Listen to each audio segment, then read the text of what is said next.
Bernadette is, she was probably the most difficult character I've ever written, because anybody who knows me knows I'm probably called gobby, and I'm a chatterbox, and I'm opinionated. But Bernadette is a really quiet, quite a meek soul, isn't she, for those who've read, who's thoroughly dominated by her husband. But the wonderful thing is, the thing that finally gives her the courage to leave him is she volunteers with children who are in the care system, which is something that I've done, and so I wanted to have a character do that. And she volunteers, and she sees, on a regular occasion, every other week, she sees this little boy called Connor, who's 10, and he's had a really, really tragic life. He's been in about 12 foster homes by the age of 10. He's been through some real ordeals, and it's because of him that she finds the courage to leave her husband, because she thinks, you know, if he can go through that, then I can find the courage to do that. So yes, I'm going to read a scene to show how Richard treats her.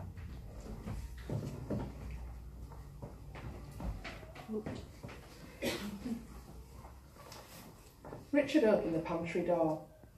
Chill air escaped in silent relief.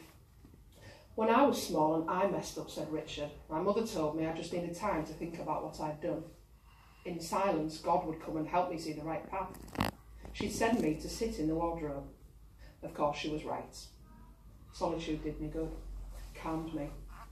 Richard looked at Bernadette kindly. You need some, just for a while. He motioned to the pantry. Bernadette looked into the dark space. As a child, she'd hated them. Once, age 9, she got stuck in an abandoned freezer they found in the woods. She climbed in and the door shut and locked after her. For what felt like hours, she struggled to breathe. You expect me to go in there, Bernadette said. Richard nodded. But I don't want to, she said.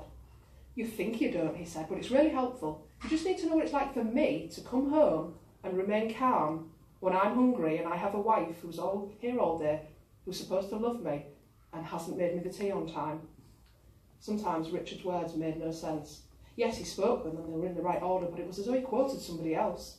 In there you'll be able to see better, he said now. I don't want to, Bernadette repeated, childlike. If you don't, I can't believe that you love me.